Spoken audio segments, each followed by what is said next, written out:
Eccoci qui, bentornati, un saluto da parte di Andrea Matta, buon pomeriggio, benvenuti alla 15ª puntata di Casa Cus, il programma settimanale del Cus Cagliari, in onda ovviamente sui nostri canali social, Facebook, Instagram e sito internet che poi riprenderanno i contenuti di questa intervista. Ospite di oggi Andrea Vargiu, direttore tecnico del settore calcio del Cus Cagliari. Ciao Andrea. Ciao, buonasera.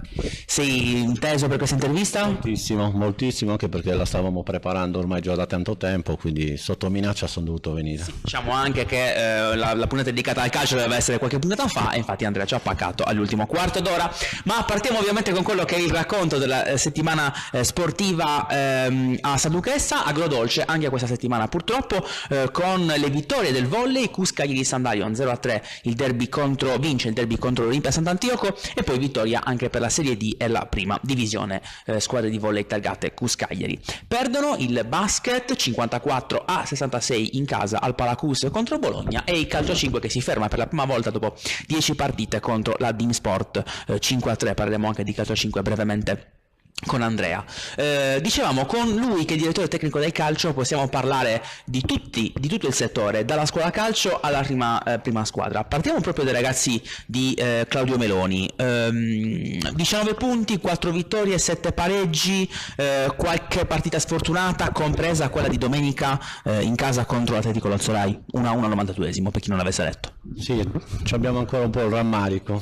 Purtroppo la realtà di oggi è questa, nel senso che i punti che abbiamo sono 19, che sono pochi, però rispecchiano poi quello che abbiamo fatto sul campo. A volte raccogli più del dovuto, e questa stagione purtroppo sta andando così, che siamo a metà classifica con un occhio più nella zona bassa che nella zona alta, quindi dobbiamo sicuramente migliorare qualcosa, ecco, sperando proprio dal fatto che i ragazzi, ecco, abbiano una forma migliore, ecco.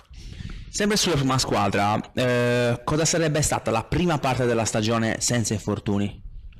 Sicuramente saremmo stati più competitivi, perché abbiamo fatto un ottimo inizio, perché i cambi che avevamo a disposizione erano allo stesso livello di quelli che poi erano in campo, quindi Claudio aveva a disposizione una rosa che praticamente lo metteva nelle condizioni di avere l'imbarazzo della scelta, quindi i ragazzi erano anche sotto pressione, quindi anche in allenamento si vedeva comunque maggior fame. Oggi con una rosa comunque sempre ampia, perché grazie al nostro settore giovanile abbiamo la possibilità di portare molti ragazzi all'interno della prima squadra, e quindi ci dà la possibilità di avere comunque una rosa sempre molto competitiva, ecco.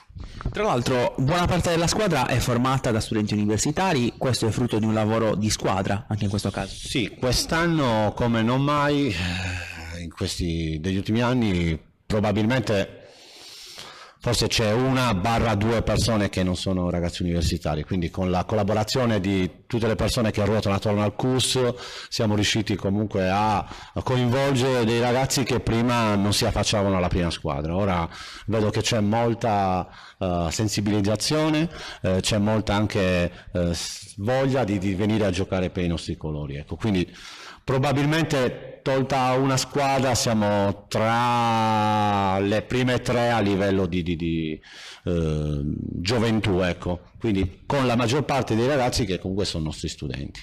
Proprio sui giovani, mi aggancio per la prossima domanda. Quanto è importante avere un bacino come sono le Juniores, gli allievi e le altre squadre per una squadra come il Cus Cagliari? Beh, Claudio sicuramente ha la possibilità di raccogliere il frutto del lavoro di questi anni del nostro settore giovanile, quindi avendo la squadra juniores, 2 squadre di allievi, 2 squadre giovanissimi, più tutta la scuola calcio, chiaramente con cui stiamo già mettendo delle buone basi con l'annata 2006 che sta dando ottimi risultati, quindi vuol dire che c'è già un lavoro dalla scuola calcio fino al settore giovanile, che poi è una conseguenza che i ragazzi tipo Matteo Farru, cito un nome che è un 2002, che quest'anno ha già fatto numerosi minuti e presenze in prima squadra, ma cito anche Mocci, cito Murgia, cito lo stesso Alessandro Vargio, che ormai già da anni ruotano intorno alla prima squadra. Ecco, ci dà la possibilità, ecco, di essere soddisfatti, anche se magari sul campo i risultati non sono totalmente, ecco, ci rappresentano. Ecco. Cerchiamo sempre uno step maggiore, quindi si punta sempre per andare più avanti. Certo, cerchiamo di migliorare il nostro grado attuale, ecco. Sulle giovanili, teniamo sempre questo argomento perché comunque il CUS punta molto sulle squadre giovanili. C'è stato un turnover di tecnici, pensi che questo possa aver, insomma, un po' complicato le cose o forse migliorato le cose per alcune delle squadre? Ma sono cose programmate, ossia un allenatore che per 3 anni ha gestito un gruppo di, che ne so, giovanissimi, provinciali o regionali. Credo che sia poi giusto fare altre esperienze, quindi chiaramente dargli degli gruppi dove comunque ci sono delle motivazioni nuove, come ci sono in tutti i cambi di guardia, ecco. Quindi lo fanno in Serie A, lo fanno a livello professionistico, quindi anche per noi è uno stimolo cercare di far sì che il ragazzo dia sempre quel qualcosa in più, ecco. Quindi credo che comunque non sia proprio un aspetto decisivo, ecco. Parliamo della scuola calcio, ne parleremo anche martedì con Alberto Spissuli, intervista sempre sui canali social del CUS Cagliari. Quanto è importante l'esempio dei tecnici, l'esempio dei giocatori più grandi, diciamo, da un certo punto di vista, cioè, dell'età, e poi anche dei genitori, perché insomma alla luce dei fatti di cronaca che in questo momento seguiamo con la stampa locale, la parola giusta è esempio. Dacci la tua opinione. Quello è fondamentale. Qualsiasi tecnico, qualsiasi dirigente, addirittura anche in primis, ecco, l'esempio viene da casa, ecco, dal genitore, che dovrebbe comunque dare l'esempio già al proprio figlio. Ecco. Purtroppo queste cose non succedono, o perlomeno non succede sempre. Ci sono stati gli episodi comunque che purtroppo ancora oggi accadono, ma quella non c'è la cultura sportiva, ecco, che va al di là del risultato, ecco.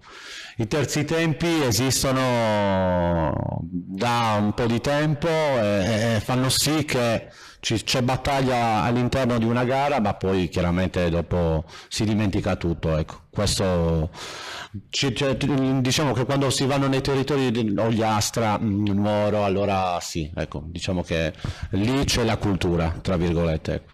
Nel terzo tempo è sportiva, nel senso che in campo loro ci insegnano che sono dei leoni, ma poi dopo ci si confronta, ecco, a tavola. Si beve qualcosa, insomma, questo è un po' il senso. Qualcosa.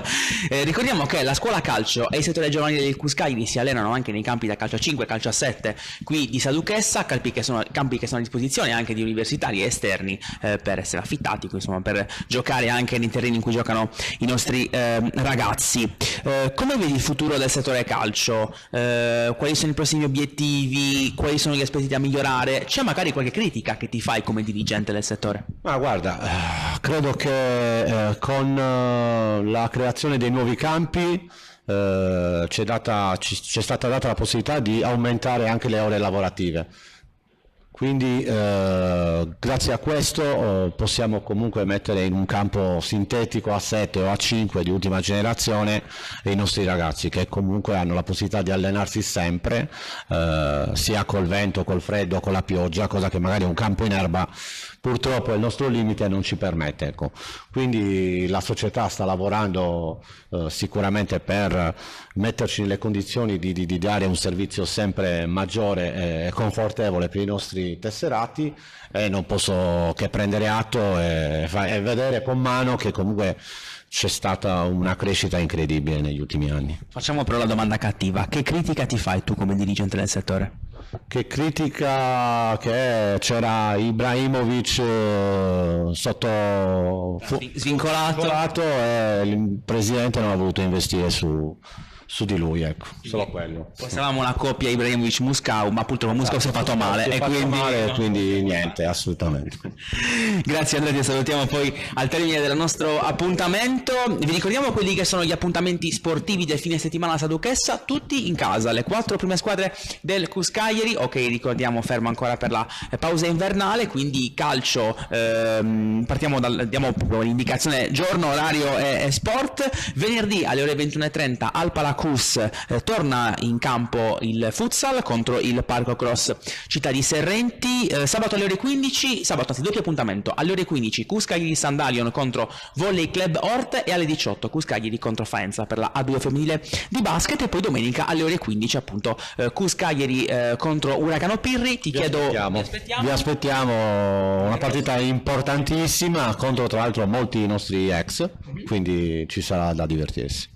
Speriamo, seguiremo ovviamente gli aggiornamenti sul sito cuscagliari.it e sui canali social del CUS Cagliari, dove potete trovare anche tutti gli appuntamenti e le interviste. Grazie mille al nostro ospite Andrea Raggio, direttore tecnico del CUS Cagliari. Grazie Andrea. Grazie a voi.